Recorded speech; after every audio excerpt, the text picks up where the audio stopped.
NEET தேர்வை 2017ஆம் ஆண்டு கொண்டு வந்த பொழுது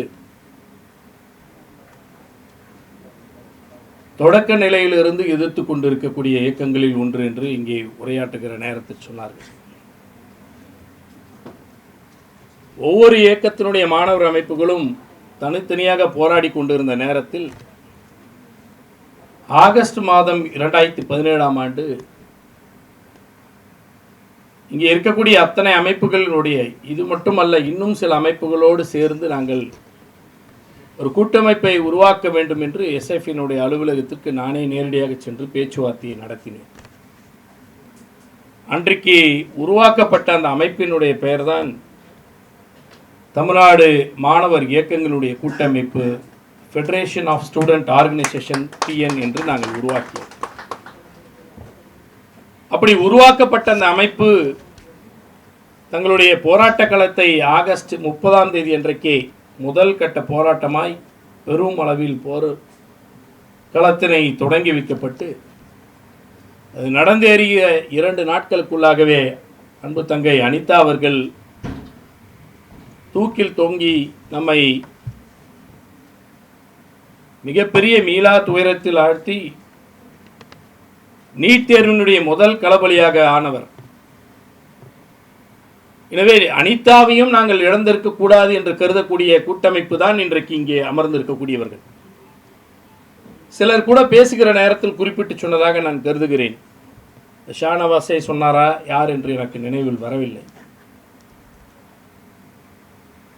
இங்கே இருக்கக்கூடிய மாணவர் அமைப்புகள் எல்லாம் ஒன்று கூடி போராட வேண்டும் என்று சொன்னாரே.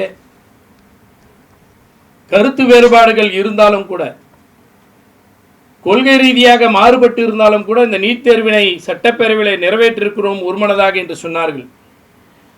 2017ஆம் ஆண்டு திராவிட முன்னேற்ற கழகத்தினுடைய கூட்டணியில் மதிமுக அல்ல, பிசிக இல்ல, இடதுசாரிகளாக இருக்கக்கூடிய இந்திய கம்யூனிஸ்ட் அல்ல, மார்க்சிஸ்ட் கம்யூனிஸ்ட் அல்ல, ஆனால் இன்றைய தலைவராக இருக்கக்கூடிய மாண்புமிகு தமிழ்நாட்டின் முதலமைச்சர் அவர்கள் அன்றைக்கு செயல் தலைவராக இருக்கிற நேரத்தில் நான் சென்று அவரிடம் அனுமதி கேட்டேன். நீட் தேர்வு மிகப்பெரிய மோசடி, சமூக நீதிக்கு எதிரானது, மாநில சுயாட்சிக்கு எதிரானது, மாணவர்கள் கல்வி உரிமைக்கு எதிரானது என்று போராட்ட களத்தை முன்னெடுக்க இருக்கிறோம், ஒன்றிணைந்து போராட விரும்புகிறோம். இது ஒரு முன்மாதிரியாக தமிழ்நாட்டில் விளங்கிட வேண்டும் என்று முன்னெடுப்பை எடுக்கிறேன் என்று சொன்ன பொழுது செல் வெல் என்று என்னை வாழ்த்தி அனுப்பினார். அந்த வகையில் உருவானதுதான் FSO என்ற தமிழ்நாட்டினுடைய இந்த கூட்டமைப்பு. எனவே நாங்கள் எடுத்த முன்னெடுப்புகளில் ஒன்றென்று அல்ல, டெல்லி வரை சென்று போராடி இருக்கிறோம். அப்பொழுது மட்டும் போராட்டத்தை நிறுத்திவிடவில்லை. ஏன் இந்த ஆண்டு தொடக்கத்தில் ஜனவரி 12ஆம் தேதி கூட save education, reject NEP, save India, reject BJP என்ற முழக்கத்தோடு யுனைடெட் ஸ்டூடெண்ட்ஸ் ஆஃப் இந்தியா என்ற பெயரில் நாங்கள் ஒன்றிணைந்து இந்திய அளவிலான ஒரு பெரும் கூட்டமைப்பை ஏற்படுத்தி போராட்ட களத்தை முன்னெடுத்து நடத்தி கொண்டிருக்கிறோம். எனவே இங்கே தொடங்கிய இந்த முழக்கம் அது டெல்லி வரையிலும் முடங்கி இருக்கிறது. இங்கே எடுத்த முன்னெடுப்பு இன்றைக்கு அகில இந்திய முழுவதற்குமான கூட்டமைப்பை உருவாக்குகின்ற முன்னெடுப்பையும் இங்குதான் தொடங்கப்பட்டிருக்கிறது. எனவே தமிழ்நாடு தான் இந்தியாவுக்கு என்றைக்கும் வழிகாட்டக்கூடியதாக இருக்கிறது. 7 வருடங்களாக நாம் போராடி கொண்டிருக்கிறோம். 7 வருடங்களாக கடுமையாக எதிர்க்கிறோம். 1, 2 அல்ல, பல கருத்தரங்குகள், பல போராட்ட களங்கள், பல உண்ணாவிரத போராட்டங்கள், கையெழுத்து இயக்கங்கள் என்று குழுமி இருக்கக்கூடிய அத்தனை மாணவர் அமைப்புகளும் ஒன்று கூடி செய்திருக்கிறது, தனித்தனியாக செய்திருக்கிறது என்ற ஒரு நீண்ட நெடிய போராட்ட களம் நடந்து கொண்டிருக்கிறது. 7 ஆண்டுக்குள் ஓய்வு பெற்று விடுவதற்கு இது ஒன்றும் சாதாரண போராட்ட களம் அல்ல. பல 100 ஆண்டுகளை கண்டுதான் இந்திய விடுதலை போராட்டம் கண்டு இருக்கிறது. பல ஆண்டுகள் போராட்டத்திற்கு பிறகுதான் இந்தியை தமிழ்நாட்டிற்குள் நுழைய முடியாமல் தடுக்கப்பட்டிருக்கிறது. நீட் மட்டும் என்ன பெரிய கும்பனா என்ன, அல்லது மோடி என்ன பெரிய கொம்பனா என்ன? அந்த கொம்பனையும் விழுத்த முடியும் என்பதற்கு இந்தியாவில் சாட்சியாக இருக்கக்கூடியது 40க்கு 40 வென்று இருக்கக்கூடிய மண் இந்த மண். எனவே அதை அகற்றே தீர்வோம் என்பதில் இங்கே இருக்கக்கூடிய எந்த அமைப்புக்கும் மாறுபட்ட கருத்தல்ல. அதை தொடர்ந்து போராடி கொண்டே இருப்போம், அகற்றியே தீர்வோம் என்பதற்காக மதிமுகவினுடைய மாணவர் அணி இன்றைக்கு முன்னெடுத்திருக்கக்கூடிய இந்த கருத்தரங்கம் இது ஒரு எடுத்து வைத்திருக்கக்கூடிய இன்னொரு அடி. நாங்கள் முன்னே செல்வோம் என்பதற்கான ஒரு அடையாளமாக இருக்கக்கூடிய ஒரு கருத்தரங்கம் இது. இந்த கருத்தரங்கை இங்கே குழுப்பி மாணவர்களிடம் ஒரு கட்டுரை போட்டியும் நடத்தப்பட்டு அதன் மூலம் வெற்றி பெற்றவர்களையும் அழைத்து இங்கே அமர வைத்து மாணவர்களையும் வைத்து இங்கே பேசுகிற ஒரு கருத்தரங்கம் நடத்தி கொண்டிருக்கிறார் நம்மளுடைய சசிகுமார் அவர்கள். தமிழ்நாடு ஏன் துடிக்கிறது, தமிழ்நாடு ஏன் பதறுகிறது, தமிழ்நாடு ஏன் போராடுகிறது, இந்தியா முழுவதும் ஏற்றுக்கொண்டது நீட் தேர்வை, தமிழ்நாடு மட்டும் ஏன் பதறுகிறது என்றெல்லாம் கேள்வி எழுப்புகிறவர்களுக்கு நான் பதில், தமிழ்நாடு தான் பதறும், தமிழ்நாடு தான் கதரும், தமிழ்நாடு தான் போராடும். ஏனென்றால் எங்களிடம் இருந்து பெறப்பட்ட உரிமைகளை, நாங்கள் போராடி பெற்ற உரிமைகளை பறிக்கின்ற பொழுது நாங்கள் தான் பதறுவோம். நீட் தேர்வு என்றும் இன்றைக்கு வந்ததாக யாரும் கருதிவிடக்கூடாது. ஒரு நூற்றாண்டுக்கு முன்பாகவே நீட் தேர்வு வந்து விட்டது. வடிவம் என்றால் வேறு. நீதி கட்சி ஆட்சி வருவதற்கு முன்பாக என்ன இருந்தது? நீதி கட்சி ஆட்சி வருவதற்கு முன்பாக இந்தியாவில் MBBS ஒருவர் படிக்க வேண்டும் என்று சொன்னால் அப்பொழுதெல்லாம் PUC தான் இருந்தது, +2 கிடையாது. ஆனால் பேசிக் டிகிரி BSc படித்து விட்டு வந்த காலங்கள் உண்டு. ஆனால் MBBS படிக்க வேண்டும் என்று சொன்னால் சமஸ்கிருதம் படித்திருக்க வேண்டும். என்ன அநியாயம்! MBBS என்பது ஆங்கிலேயர்களால் ஏற்றப்பட்டு உலகம் முழுவதற்குமாக கட்டமைத்திருக்கக்கூடிய அலோபதியை பற்றிய ஒரு கல்வி. சமஸ்கிருதத்துக்கும் அதுக்கும் எதனா சம்மந்தம் இருக்கா? ஒரு சம்பந்தம் தான் இருக்கு. ஒரே ஒரு நூல் இழை தான் வித்தியாசம் இருக்கு. இந்த நூல் இழையில தான் அவங்க வரைக்கும் படிக்கலாம், மற்றவங்களாம் படிக்கக்கூடாது. இவ்வளோதான் வித்தியாசம். ஆக சமஸ்கிருதத்தை கொண்டு ஒரு நீட் தேர்வை போல அன்றைக்கு கொண்டு வந்த அந்த கொடுமையானதை தகர்த்தெறிந்தது நீதி கட்சி, நம்மளுடைய பாட்டனார்கள் இயக்கம். அந்த ஆட்சி தான் அன்றைக்கு அதை தகர்த்தெறிந்து இந்தியாவில் வேறு எந்த மாநிலமும் பெறாத உரிமையாய் MBBS படிப்பதற்கு சமஸ்கிருதம் தேவையில்லை, முதல்ல பெற்றவங்க நாம தான். அதனால தான் நாங்கள் பதறோம், அதனால தான் நாங்கள் போராடுகிறோம். எங்ககிட்ட இருந்த உரிமையை நீ பறிக்கிறாய், எனவே நாங்கள் போராடுகிறோம். மீண்டும் மீண்டும் நான் சொல்லிக்கொள்வது, நீட் தேர்வு எதற்காக? தகுதியான மருத்துவர்களை உருவாக்குவது தான் வார்த்தை. இது எல்லா ஸ்டூடெண்ட்ஸாக இருக்கக்கூடியவங்க இல்லை பேரண்ட்ஸாக இருந்தால் வந்திருந்தாலும் கொஞ்சம் கவனத்தில் எடுத்துங்க. திரும்ப திரும்ப சொல்கிறது தகுதியான டாக்டர்களை உருவாக்குவதற்காக. இப்போ நான் திரும்ப கேட்கக்கூடியது, நீட் தேர்வு கொண்டு வருவதற்கு முன்பாக ஒரு 50-60 ஆண்டு காலமாக மருத்துவக் கல்லூரியில் படித்து மருத்துவர்களாகி மருத்துவம் செய்து கிட்டத்தட்ட அவங்க பாதி பேர் ரிட்டையர்மெண்ட் ஆகி இல்லை இறந்து போனவங்க, இவங்க எல்லாருடைய சான்றிதழும் தேவையற்றது என்று திரும்ப பெற்றுக்கொள்ள முடியுமா? அல்லது அப்படி படித்து மருத்துவம் பார்த்து உயிர் காப்பாற்றப்பட்டு உலகம் முழுவதும் ஆளுகிற இந்தியர்களை எல்லாம் காப்பாற்றி இருக்கிறார்களே, அது தவறு என்று சொல்லலாமா? இந்த அறிவுபூர்வமான அணுகுமுறை இதுவரையில் மோடி அரசு எடுத்திருக்கிறதா? இதான் என்னோட கேள்வி. எங்களுடைய ஒட்டுமொத்த இந்த அமைப்புகளோட கேள்வி எதுவென்றால், நீட் தேர்வு மூலமாக தகுதி வாய்ந்தவர்களை கொண்டு வருவோம் என்று சொல்கிறீர்களே, இதுவரையிலும் நீட் தேர்வு வருவதற்கு முன்பாக என்ன இருந்திருக்கிறது? முதல்ல அதை யோசிக்கணும். இருக்கக்கூடிய ஸ்டூடெண்ட்ஸ் குறைவாக இருந்தாலும் கூட நீங்கள் தான் ஒட்டுமொத்த உங்கள் மாணவ சமூகத்திற்கு தகவல்களாக இதை பரிமாறக்கூடியவர்களாக இருக்க வேண்டும் என்பதற்காக சொல்கிறேன். அதற்கு முன்பாக என்ன +2 மார்க் அடிப்படையில் எடுக்கப்பட்டிருக்கு. பிசிக்ஸில், கெமிஸ்ட்ரியில், பாட்டனியில், ஜுவாலஜியில், இந்த 4 சப்ஜெக்டில் என்ன மார்க் எடுத்திருக்குமோ அதை கட் ஆஃபாக வைத்து தேர்வு முறையில் +2 தேர்வில் என்ன மார்க் எடுத்தாங்களோ அந்த கட் ஆஃபை வைத்து +2லேருந்து நம்ம MBBSக்கு கொடுத்தாங்க. இந்த நீட் தேர்வு வருவதற்கு முன்பாக என்ன நடந்தது? எங்கேயாவது MBBS படிக்கிறதுக்கு வாய்ப்பு கிடைக்கலன்னு தற்கொலைலாம் நடந்ததா? யாராவது ஒருத்தருக்கு சொல்லுங்க பாருங்க. நீட் தேர்வு வருவதற்கு முன்பாக எங்களுக்கு MBBS படிக்கணும்னு ஆசை, எங்களுக்கு முடியல, அதனால் நாங்கள் தற்கொலை பண்ணிக்கிறேன் அப்படின்னு யாருன்னா சொல்லி தற்கொலை பண்ணிக்கிட்டாங்களா? இல்லை. ஏன்? நான் +2 ரிசல்ட் இன்றைக்கி வரும், அன்றைக்கி மாலையோ அடுத்த நாள் காலையிலையோ எங்களுக்கு மார்க் வரும். மார்க் வந்த உடனே தெரியும்.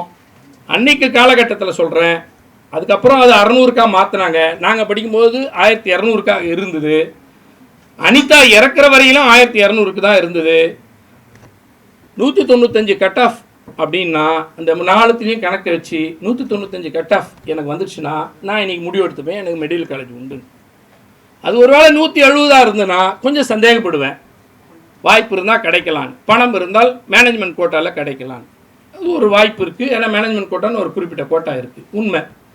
ஆனால் 156 எடுத்திருந்தா நான் என்ன பண்ணுவேன்?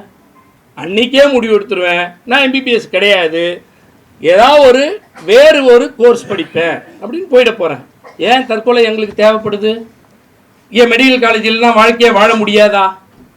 அல்ல இன்றைக்கு தனுஷ் இறந்து விட்டான் என்று அஞ்சலி செலுத்திருக்கிறோமே, தனுஷுக்கு என்ன மெடிக்கல் காலேஜை விட்டா வேற எதுவுமே இல்லைன்னா தற்கொலை பண்ணிட்டாப்ல? கிடையாது. 2 ஆண்டுகளாய் ஒரு கூலி தொழிலாளியாக இருக்கக்கூடிய தந்தை, கூலி தொழிலாளியாக இருக்கக்கூடிய தாய் உழைத்து உழைத்து நமக்காக பணம் கட்டி நம்மை படிக்க வைக்கிறார் ஒரு கோச்சிங் சென்டரில். முடிந்த அளவிற்கு நான் முயற்சி எடுத்திருக்கிறேன். 1 வருடம் பார்த்தேன், முடியல. 2வது வருடம் பார்த்தேன், 2வது வருடத்திலையும் முடியல. இன்னொரு அட்டெம்ப்ட் பார்க்குறியாடா கண்ணா? ஆனால் கையில் இருக்கிறது ஒன்றும் கிடையாது, காது மூக்கில் இருக்கிறது எதுவும் இல்லை, தாலி இருக்குது, அதை வேணா விற்று கொடுக்குறேன்டா அப்படின்னு அந்த தாய் சொல்லுகிற பொழுது மனமுடைச்சலுக்கு ஆகிறான். என்னால் முடிஞ்ச வரைக்கும் முயற்சி எடுத்துட்டேங்க, ஆனால் இதை பெற முடியல. ஏற்கனவே என்னுடைய அப்பாவுடைய உழைப்பு, என்னுடைய அம்மாவுடைய உழைப்பு, அதனால் வந்த விளைவு எல்லாவற்றையும் இங்கே விற்று விட்டாச்சு, கோச்சிங் சென்டர்கிட்ட கொடுத்தாச்சு. இனியே என்கிட்ட செலவு பண்ண ஒன்றும் இல்லைன்றாங்க எங்கள் அம்மா. எங்கள் அப்பா கிட்ட ஒன்றும் இல்லை, உழைப்பு மட்டும்தான் என்கிட்ட இருக்குன்றாரு. விரக்தியின் எல்லைக்கு செல்கிறான் தனுஷ், தற்கொலை செய்து கொள்கிறான். இந்த சைக்காலஜிக்கல் எமோஷன், இதை புரிந்து கொள்ள வேண்டும். எதனால் இது ஏற்படுகிறது என்பதை புரிந்து கொள்ள வேண்டும். அப்ப நீட் தேர்வு என்பது தகுதியானவர்களை கொண்டு வருகிறதா? அடுத்த கேள்வி. யாரோ இங்கே சொன்னாங்க, குறிப்பிட்டு சொன்னது போல 180 கேள்விகளுக்கு என்று சொன்னார்கள். நம்மளுடைய அரவிந்த் சாமி தான் நினைக்கிறேன் சொன்னாப்புல. 4 சப்ஜெக்டாக பிரிக்கிறாங்க, நல்லா கவனிச்சிங்க. இதெல்லாம் நீங்கள் கேள்விகள் சமூகத்தோடு பேச வேண்டும் என்பதற்காக. ஃபிசிக்ஸில் ஒரு 45 கேள்வி, கெமிஸ்ட்ரியில் ஒரு 45, பாட்டனியில் ஒரு 45, ஜுவாலஜியில் 45. இந்த அத்தனையிலும் மார்க் 4 மார்க் எடுத்தீங்கன்னா 720 மார்க். ஓகே, ரொம்ப மகிழ்ச்சி. ஆனால் என்ன நடக்குது? முதல்ல நடந்த தேர்வும் போது 108 எடுத்தாலே போதும், இஸ் எலிஜிபிள். இப்போ கூட 270 எடுத்தாலே எலிஜிபிள். 270 மார்க் 720 எடுப்பதற்கு எனக்கு ஃபிசிக்ஸ் சுத்தமாக பிடிக்காது, ஒரே ஒரு மார்க் கூட ஃபிசிக்ஸில் எடுக்கல. கெமிஸ்ட்ரி ஓரளவுக்கு வரும், அதில் ஒரு 10 மார்க் எடுத்தேன். மிச்சம் இருக்கிற பாட்டனிலையும் ஜுவாலஜியில் மட்டுமே ஒரு 260 எடுத்துட்டேன். அப்போ நான் புட்சாலியா? மெடிக்கல் காலேஜ் படிக்கிறதுக்கு எனக்கு அறிவு இருக்கா? ஃபிசிக்ஸை பற்றி ஒன்றும் தெரியாது, கெமிஸ்ட்ரி பற்றி ஒன்றும் தெரியாது, பாட்டனி ஜுவாலஜியில் மட்டும் நான் கொஞ்சம் மார்க் எடுத்து, கொஞ்சம் அது கூட அதிகமாக இல்லை, 270 எடுத்துவிட்டு நான் வந்தால் எனக்கு எலிஜிபிலிட்டி. இந்த வருடத்தினுடைய புள்ளி விவரத்தை சொல்கிறேன். 40,000வது ரேங்க், 40,000th ரேங்க் அப்படின்ற ரேங்க்கில் இருக்கிற மார்க் எவ்வளோனா 620லேருந்து 640, இந்தியா முழுவதும் கணக்கு. அவனுக்கு கவர்மெண்ட் மெடிக்கல் காலேஜ் கிடைக்குமாண்டானா கிடைக்காதுன்னு சொல்கிறான் ரிப்போர்ட். ஆனால் 270 மார்க் எடுத்தான் பாரு ஒருத்தன், அவனுக்கு பிரைவேட் மெடிக்கல் காலேஜில் பணத்தை கட்டி படிக்க முடியுமா? இது தகுதியினுடைய அடையாளமா? எவ்வளோ பெரிய மோசடி இங்கே நடந்து கொண்டு இருக்கிறது. +2 மார்க்ன்றது சும்மா எழுதி சும்மா வரல. ஒரு மாநில அரசின் கீழ் இயங்கக்கூடிய கல்வித்துறையின் மூலம் தேர்வக இயக்ககம் என்று டைரக்டரேட் ஆஃப் ஸ்கூல் எஜுகேஷனுடைய எக்ஸாமினேஷனை நடத்தி மார்க்கை போட்டு சான்றிதழ் தருகிறது. நான் மீண்டும் மீண்டும் கேட்கிறேன், கடந்த சட்டப்பேரவையில் நான் உறுப்பினராக, எதிர்கட்சி உறுப்பினராக இருந்திருக்கிறேன். இன்றைக்கு ஆளுங்கட்சி, அன்றைக்கு எதிர்கட்சி சட்டமன்ற உறுப்பினராக இருந்த பொழுது எழுப்பப்பட்ட கேள்வி இது. நீட் தேர்வுக்கு எதிரான ஒரு சட்ட மசோதாவை அதிமுக அரசும் நிறைவேற்றி அனுப்பியது. அனுப்பி 6 மாதத்திற்குள்ளாக அது திருப்பி அனுப்பப்பட்டது. பிப்ரவரி 2017 நிறைவேற்றி அனுப்பப்பட்ட அந்த சட்ட மசோதா செப்டம்பர் 2017 திருப்பி அனுப்பப்பட்டது ஒன்றிய பாஜக அரசு, மோடி அரசால். ஆனால் அன்றைக்கு அதிமுக அரசு அதை ஒட்டுமொத்தமாய் மூடி மறைத்தது. 1.5 வருடம் 2 வருடம் கழித்து 2019 ஜூலை மாதம் இது தொடர்பான ஒரு வழக்கு நீதிமன்றத்தில் வருகிற பொழுது solicitor general additional solicitor general of India, ஒன்றிய அரசினுடைய கூடுதல் சாலிசிட்டர் ஜெனரலாக இருக்கக்கூடிய வழக்கறிஞர் பதிலுரை தாக்குகிறார். அஃபிடவிட்டில் சொல்றாரு, இதை 2017ஆம் ஆண்டு செப்டம்பர் மாதமே முடியாது என்று திருப்பி அனுப்பி விட்டோம் என்று சொல்லுகிற நேரம் வரையிலும் அன்றைய அதிமுக அரசு மக்களுக்கல்ல சட்ட பேரவைக்கு மறைத்த அயோக்கியர்கள். அன்றைக்கு மறைத்ததனுடைய விளைவு அரசியலமைப்பு சட்டம் வழங்கியிருக்கக்கூடிய சட்டப்பேரவை மீண்டும் நிறைவேற்றலாம் என்ற உரிமையை அன்றைக்கு தமிழ்நாடு அரசு இழந்தது. தமிழ்நாடு சட்டப்பேரவை இழந்தது. ஏன்னா within 6 months with any amendments or without amendments you can again passed out in the assembly and can be sent to the governor for assent என்று அதில் குறிப்பிடப்பட்டிருக்கிறது. அதை திருப்பி அனுப்புகிற பொழுது அதில் தேவைப்படுகிற திருத்தங்களை செய்தோ அல்லது அப்படியே நிறைவேற்றி அனுப்புகிற பொழுது கவர்னர் கண்டிப்பாக அதை தடுக்க முடியாமல் ஒன்றிய அரசுக்கு அனுப்பி வைக்க வேண்டும் என்று சட்டம் அரசியலமைப்பு சட்டம் சொல்கிறது. செய்தார்களா? செய்யவில்லை. தமிழ்நாட்டை அடகு வைத்தார்கள். அதுதான் கண்ட காட்சி.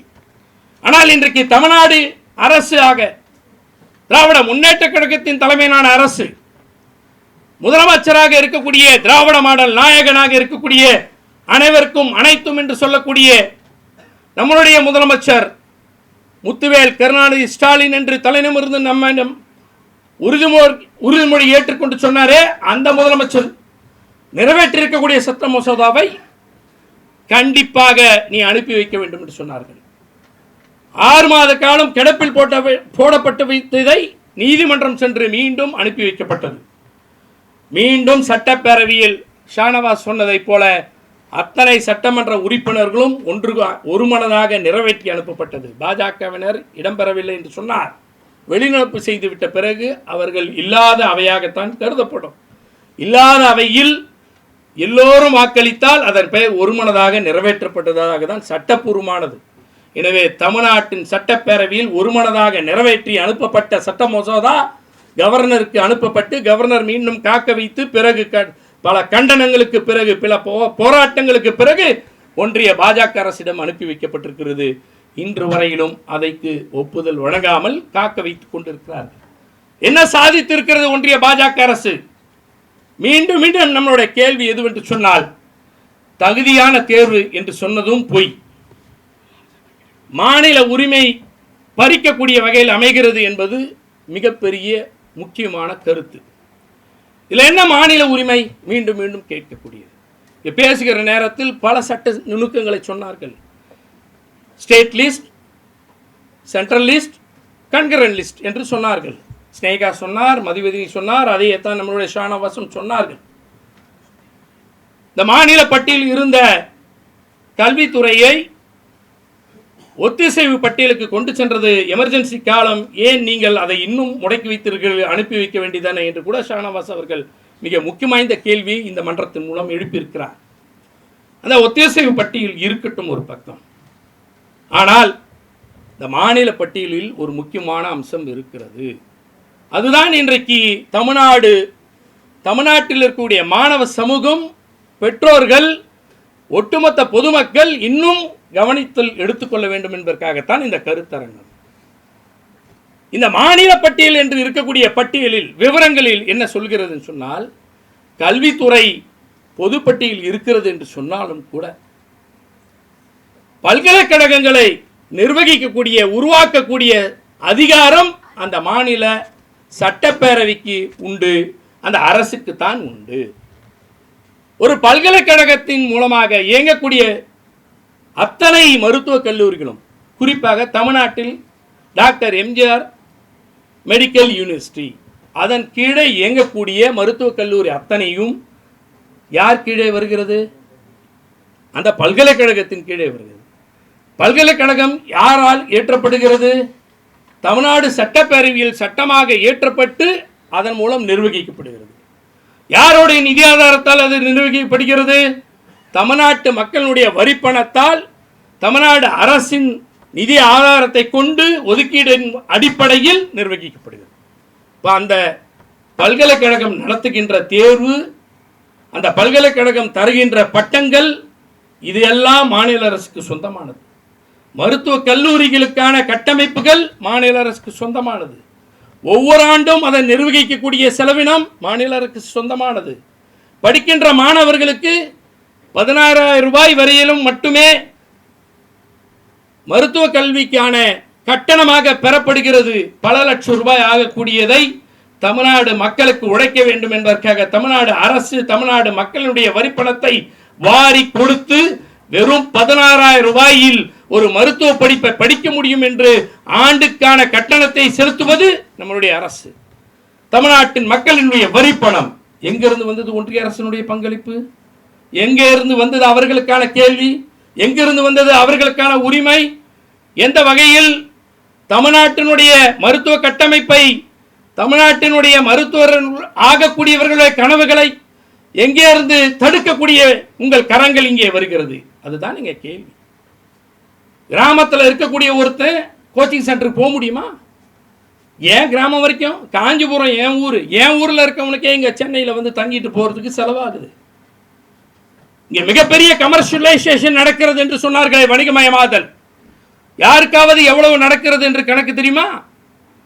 கடந்த ஆண்டு, அதாவது 2024 இந்த ஆண்டு முடிந்து இருக்கக்கூடிய ஆண்டிற்கு மட்டும் 24 லட்சம் பேர் மனு செய்திருக்கிறார்கள் நீட் தேர்வு எழுதுவேன். இந்தியா முழுவதும் 24 லட்சத்து பேரில் 22 லட்சம் பேர் தேர்வு எழுதியிருக்கிறார்கள். 22 லட்சம் பேரில் தேர்வு எழுதியிருக்கிறவர்களில் ஒரு 10 லட்சம் பேர் கோச்சிங் சென்டர் போயிருப்பாங்கன்னு கணக்கு எடுத்துக்கணும். 10 லட்சம் பேர். ஒருவர் ஒரு ஆவரேஜ், ஒரு சராசரிக்கு சொல்கிறேன், ஒரு இன்ஸ்டியூட்ல 5 லட்சம் வாங்குவான், 2 லட்சமா வாங்குவான், 3 லட்சமா வாங்குவான். நான் வந்து ரொம்ப ரொம்ப குறைந்தபட்சம் 2 லட்சம் ரூபாய் ஒருவருக்கு கட்டணம் என்று சொன்னால் 10 லட்சம் பேருக்கான 2 லட்சம் ரூபாய் 20,000 கோடியை ஒவ்வொரு ஆண்டும் இன்றைக்கு மிகப்பெரிய ஒரு ஊழல் நடந்து கொண்டிருக்கக்கூடிய ஸ்கேம் இங்கே நடக்கிறது. அதில் மோடி அரசுக்கு பெரும் பங்களிப்பு இருக்கிறது. அதற்கு துணையாக NTA என்று சொல்லக்கூடிய நேஷனல் டெஸ்டிங் ஏஜென்சி விளங்குகிறது. எனவே தான் நாங்கள் எதிர்க்கிறோம். NTA-வை ஏன் எதிர்க்கிறோம்? இங்கே சொன்னார்கள் 20,000 கோடியை எங்களிலிருந்து சுரண்டி கொண்டு எங்களையே வஞ்சிக்கக்கூடிய ஒரு சட்டம் எங்களுக்கு வேண்டுமா? அதைத்தான் இன்றைக்கு தமிழ்நாட்டில் இருக்கக்கூடிய முற்போக்கு சிந்தனை கொண்ட அத்தனை இயக்கங்களும் ஒன்று கூடி எதிர்த்து கொண்டிருக்கிறோம். மதிமுக தன்னுடைய மாணவர் அணியின் சார்பாக பெரும் கருத்தரங்கம் நடத்தப்படுகிறது. கட்டுரை போட்டிகள் மூலமாக மாணவர்களிடம் விழிப்புணர்வை ஏற்படுத்துகிறது. போராட்ட வாழிகளாக நாங்கள் மீண்டும் மீண்டும் நீட்டை எதிர்க்கிறோம் என்று சொல்கிறோம் என்று சொன்னால் தமிழ்நாட்டினுடைய உரிமை, தமிழ் மாணவர்களுடைய உரிமை, ஏழை எளியோருக்காக சமூகத்தில் ஏற்ற தாழ்வுகளை ஒடுக்குவதற்காக, அதை தூக்கி எறிவதற்காக கொண்டு வந்த சமூக நீதியை நீங்கள் தகர்க்க பார்க்கிறீர்கள். எனவே நாங்கள் பொங்கி எடுக்கிறோம். எங்கள் உரிமையை விட்டுக் கொடுக்க மாட்டோம் என்று சொல்கிறோம். இது கல்வி உரிமைக்கு எதிரானது, மாணவர்கள் நலனுக்கு எதிரானது, வணிகமயமாகி இருக்கிறது. இதற்கும் மேலாக ஒன்று இருக்கிறது. அதுதான் ரொம்ப முக்கியம். ஹெல்த் செக்டார், ஒரு மாநிலத்தினுடைய மருத்துவ கட்டமைப்பு. மருத்துவ கட்டமைப்பு என்பது என்ன? குஜராத்தில் இருக்கவருக்கு தெரியாது. மோடி குஜராத்தில் இருந்திருக்கிறார், அவருக்கு என்ன தெரியும்? மகாராஷ்டிராவுக்கு தெரியுமா? எனக்கு தெரியாது. யூபி பெரிய மாநிலம் இந்தியாவிலேயே, அதற்கு இதுவரையிலும் மருத்துவக் கல்லூரியினுடைய எண்ணிக்கை குறைவாக இருக்கிறது என்று போராடி கொண்டிருக்கிறார்கள் கட்டுவதற்காக. இந்தியாவிலேயே அதிகமான அரசு மருத்துவக் கல்லூரி உள்ள மாநிலம் தமிழ்நாடு, கர்நாடகா. அதற்கு பிறகுதான் மகாராஷ்டிராவே வருகிறது. தனியார் கல்லூரியோடு இணைத்து பார்ப்போமே ஆனால் நாம் இன்னும் கூடுதலாக வர வேண்டுமானால் கர்நாடகாவிலும் மகாராஷ்டிராவிலும் தனியார் கல்லூரிகளும் அதிகமாக இருக்கிற காரணத்தினால் நாம் 2வது அல்லது 3வது இடத்தில் இருக்கிறோம். ஆக மொத்தத்தில் நாம் ஒரு டாப் 1 and 2 என்று சொல்லக்கூடிய அளவிற்கு மருத்துவக் கல்லூரி கட்டமைப்பு இருக்கக்கூடிய மாநிலம். ஆனால் யூபியில் அப்படி இல்லை. இப்பொழுதுதான் கட்ட தொடங்கி இருக்கிறார்கள். அதற்கான கட்டமைப்புகளுக்கான வழிகளை நிதிகளாக வழங்கி கொண்டிருக்கிறார்கள். ஆனால் நான் என்ன கேட்க வருகிறேன் என்று சொன்னால், இந்த மருத்துவ கட்டமைப்பு என்பது என்ன? பிஹெச்சி கேள்விப்பட்டிருக்கீங்களா?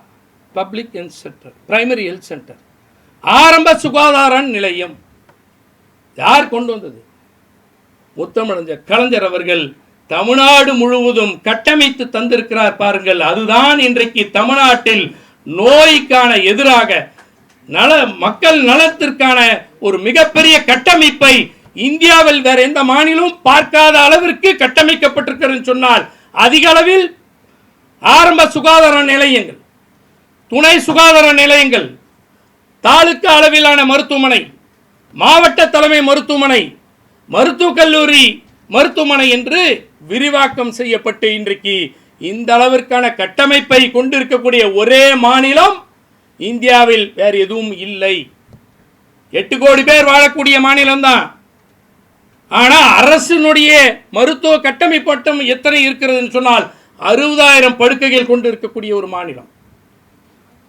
இங்கே மட்டும் அரசு மருத்துவர்கள் மட்டும் 19,000 பேர்.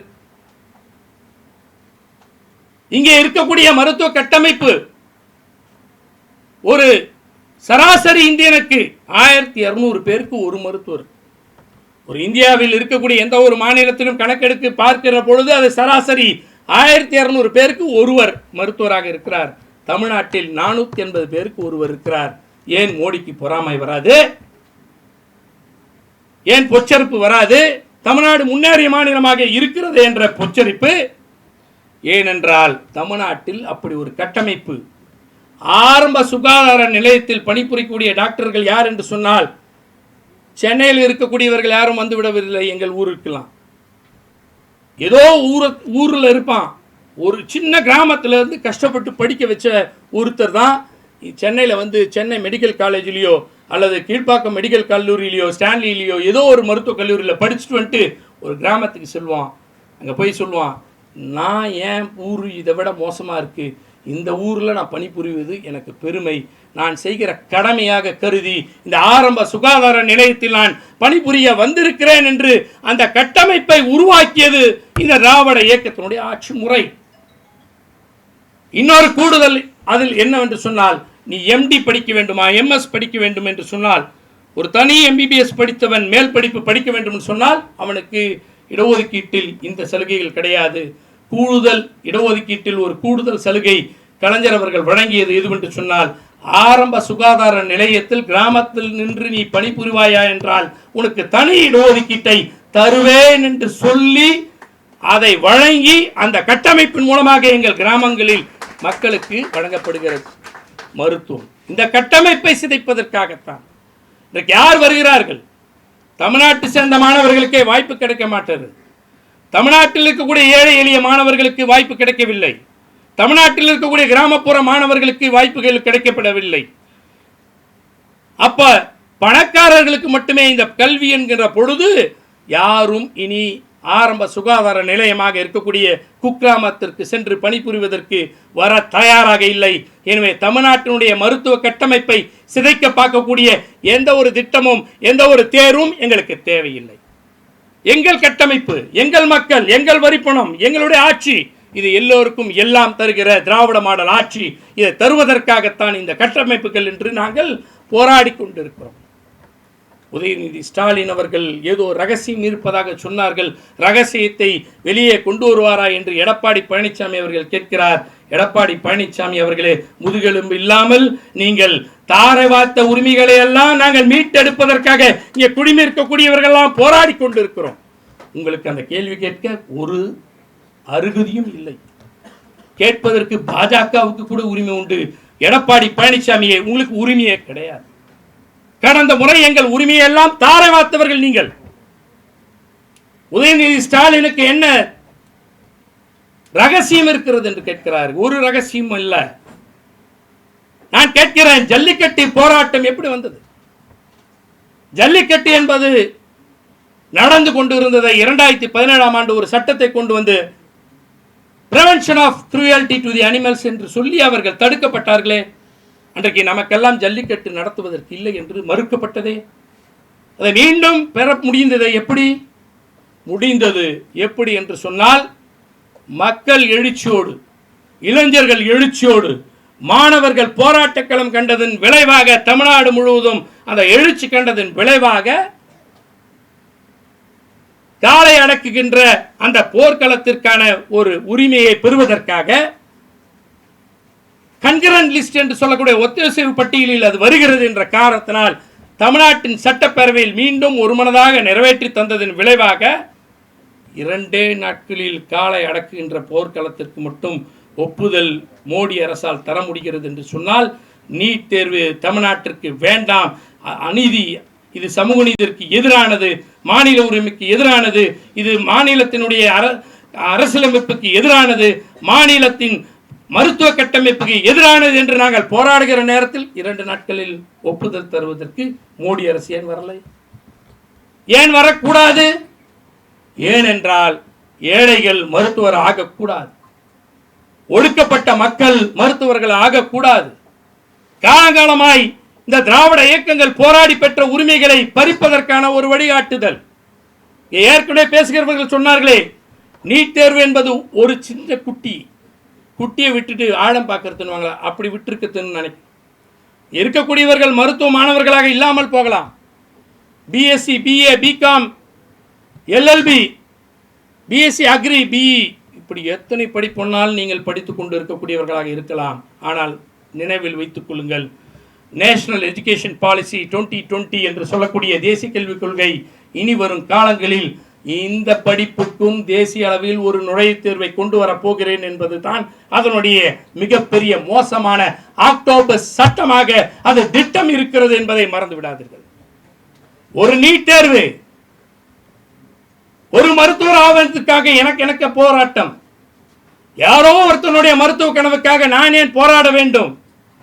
யாரோ ஒருத்தருக்கு மருத்துவர் எம்பிபிஎஸ் படிக்க வேண்டிய உரிமை போய்விட்டது என்று சொன்னால் நான் படிக்கிற பிஎஸ்சி எனக்கு எந்த பாதிப்பும் இல்லை, நான் படிக்கக்கூடிய பிகாமுக்கு எந்த பாதிப்பும் இல்லை, நான் படிக்கிற பிஎல்க்கு எந்த பாதிப்பும் இல்லை, நான் படிக்கிற பிஇக்கு எந்த பாதிப்பும் இல்லை, நான் படிக்கிற பிஎஸ்சி அக்ரிக்கு எந்த பாதிப்பும் இல்லை என்று நீங்கள் நினைப்பீர்கள் என்றால் இத்தனை படிப்புக்கும் பாதிப்பு வருவதற்கு தயாராக இருக்கிறது நேஷனல் எஜுகேஷன் பாலிசி. மாணவ சமூகம் விழித்தெழிய வேண்டும், பெற்றோர்கள் அதற்கு ஆதரவு தர வேண்டும், பொதுமக்கள் பேராதரவு தர வேண்டும், போராட்ட களத்திற்கு வீதிக்கு வர வேண்டும். நாங்கள் இயக்கத்தை கொண்டிருக்கக்கூடியவர்கள் உங்களுக்காக போராடி கொண்டிருக்கிறோம். சொன்னார்களே, அங்கே பெற்றோர்கள் போராடுகிறார்கள், மாணவர்கள் போராடுகிறார்கள். கோட்டாவினுடைய suicide is been very famously called Kota suicides. இங்கே 22 பேர் 23 பேர் தனுஷோடு சேர்ந்து இறந்திருப்பதற்கு நாம் போராடி கொண்டிருக்கிறோம். கோட்டா என்ற மாநகரம் ராஜஸ்தானில் இருக்கக்கூடியதில் 100 பேரை பலி கொண்டிருக்கிறது. அந்த 100 பேருக்கே அங்கே பொங்கி எழியவில்லை. ஏனென்று சொன்னால் அவர்களுக்கு சூடு சொரணை இல்லை. இது தந்தை பெரியார் தந்திருக்கக்கூடிய சுயமரியாதை உணர்வு கொண்டிருக்க மண். இந்த மண்ணிலே எங்களுக்கான உரிமைகள் பறிக்கப்படும் என்று சொன்னால் வீதிக்கு வந்து போராடுவதற்கு எல்லோரும் தயார். சபரிமலைக்கு போறவன் கூட மாலையை போட்டுட்டு காலையில் எழுந்து குளிச்சுட்டு சபரிமலைக்கு ஐயப்பான்னு பாடிட்டு அப்படி வெளில வரும்போது பெரியாரோட படத்தை பார்த்தனா ஐயா வணக்கம்னு சொல்லிட்டு போற மண்ணுடா இது. அண்ணாமலைக்கும் முருகனுக்கும் அல்லது அமித்ஷாவுக்கும் மோடிக்கும் இந்த மண்ணை பற்றி புரியாது. ஏனென்றால் கோயிலுக்கு போக வேண்டாம் என்று சொன்னதும் பெரியார், கோயிலுக்கு போக வேண்டும் என்று சொன்னால் நீ போ உள்ளே நான் இருக்கிறேன் என்று கையை பிடித்து அழைத்து சென்றவரும் தந்தை பெரியார். இந்த மண்ணில் தான் எல்லாருக்கும் எல்லா உரிமையும் பெற்றுத்தர முடியும் என்பதை நிரூபித்து காட்டியிருக்கக்கூடிய இயக்கங்கள் திராவிட இயக்கமும் பொது உடைமை சிந்தனையும் இங்கு ஒன்று கூடி உட்கார்ந்து இருக்கிறோம் என்று சொன்னால் நாங்கள் விட்டு விடுவோமா? மோடி நீ என்ன எம்மாத்திரம்? இங்கே சொன்னார்களே, எங்களை அடக்குமுறைக்கு ஆளாக்கியவர்கள், நெருக்கடி நிலைக்கு தள்ளியவர்கள், இந்தியாவை திணிப்பேன் என்று சொன்னவர்கள், குலக்கல்வியை கொண்டு வந்தே தீர்வேன் என்று சொன்னவர்களை எல்லாம் இன்றைக்கு எங்களோடு அரவணைத்துக் கொண்டு செல்கிறோமே என்று சொன்னார்களே, அரவணைத்து செல்வதற்கு காரணம் உண்டு.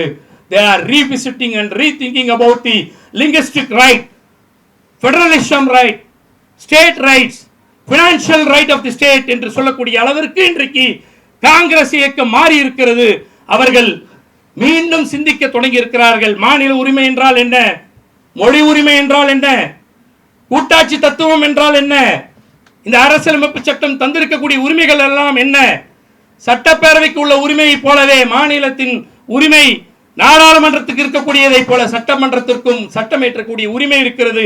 This is not a municipality under a parliament. இது ஒரு மாநில அரசு. இந்த மாநில அரசுக்கான உரிமைகள், சட்டமேற்றுகின்ற உரிமை, வரி விதிக்கக்கூடிய உரிமை மக்களுக்கு நாங்கள் எல்லாவற்றையும் வாரி வழங்கி அதை காப்பாற்றுகின்ற உரிமை. நாங்கள் நெருக்கமாக மக்களோடு இருக்கக்கூடியவர்கள். அதனால்தான் 1000 ரூபாய் மகளிருக்கு உரிமை தொகை என்று தருகிறோம். நாங்கள் மாணவர்களோடு நெருக்கமாக இருக்கிறோம். அதனால்தான் புதுமை பெண் திட்டம் என்று 1000 ரூபாய் மாதம் தருகிறோம். நாங்கள் மாணவர்களுக்கு தருகிறோம் தமிழ் புதல்வன் திட்டம் என்று 1000 ரூபாய். பெற்றோரிடமும் மாணவர்களிடமும் நெருக்கமாகவும் அக்கறையோடு இருப்பத காரணத்தினால்தான் காலை சிற்றுண்டி திட்டத்தை தருகிறோம். மாணவர்களை உயர்த்த வேண்டும், இளைஞர்களை வேலையில்லா திட்டத்திலிருந்து போக்கிட வேண்டும், அவர்களை தொழில் முனைவராய் மாற்ற வேண்டும், தொழிற்சாலைக்கு வேண்டியவர்களை உருவாக்க வேண்டும், அவர்கள் திறனை உருவாக்க வேண்டும் என்பதற்காக நான் முதல்வன் திட்டத்தை கொண்டு வந்திருக்கிறோம் என்று சொன்னால், இதுதான் மாநில சுயாட்சி, மாநிலத்தின் உரிமை, மாநிலத்தை ஆளுகின்ற அரசனுடைய அழகு. எனவே நாங்கள் மீண்டும் மீண்டும் சொல்லிக் கொள்வதை எல்லாம், இன்றைக்கு இங்கே குடிமை இருக்கக்கூடியவர்கள் ஏதோ நூற்றுக்கணக்கானவர்கள், சில நூறு என்று நான் கருதிட மாட்டேன். இந்த நூற்றுக்கணக்கானவர்கள் தான் தமிழ்நாட்டின் மூலை முடுக்குகள் எல்லாம் சென்று அவர்கள் இந்த நீட் தேர்வு எதிர்ப்புக்கான ஒரு போர்க்களத்தை மீண்டும் சங்கொலி எழுப்பக்கூடியவர்கள். இங்கே இருக்கக்கூடிய ஒவ்வொருவரும் சங்கொலியில் எழுதுகின்றவதை எல்லாம் இந்த இயக்கத்தினுடைய தலைமை பொறுப்பேற்றிருக்கக்கூடிய திரு வைகோ அவர்களுடைய வழியில் இந்த இயக்கத்தை அடுத்த தலைமுறைக்கு கொண்டு செல்வதற்காக உழைத்துக் கொண்டிருக்கக்கூடிய நாடாளுமன்ற உறுப்பினர், முதன்மை செயலாளராக இருக்கக்கூடிய துரை வைகோவினுடைய வழியில் இருக்கக்கூடியவர்களுக்கு நான் அன்பு வேண்டுகோள் விடுக்கக்கூடியது இது என்று சொன்னார். உங்கள் தலைவர்கள் எதை நோக்கி செல்கிறார்கள், என்ன விரல் நீட்டி காட்டுகிறார்கள், அந்த திசை நோக்கி செல்லுங்கள். இந்த விதையினை தமிழ்நாட்டின் மூலை முடுக்கெல்லாம் விதைப்போம். நீட் தேர்வை மட்டுமல்ல, கியூட் தேர்வு மட்டுமல்ல, எந்த நுழைவுத் தேர்வும் தமிழ்நாட்டில் நுழைய விடாமல் தடுப்போம். மாணவர்கள் உரிமையை காப்போம். இந்த மருத்துவ கட்டமைப்பை நாம் மீட்டெடுப்போம். மாநில உரிமையை என்றென்றைக்கும் மீட்டெடுக்கும் மாபெரும் போர்க்களத்தில் ஒன்று கூடி கைகூட்டி நாம் போர்க்களத்தில் வென்று காட்டுவோம் என்று சொல்லி இந்த நீட் எதிர்ப்பு கருத்தரங்கம் வெல்லட்டும் வெல்லட்டும். இதை முன்னெடுத்த என் அருமை தம்பி சசிகுமார் உள்ளிட்ட மாநில நிர்வாகத்திற்கும் அந்த மாணவர் அணிக்கும் என் பாராட்டுக்கள், வாழ்த்துக்கள் என்று சொல்லி விடைபெறுகிறேன். நன்றி, வணக்கம்.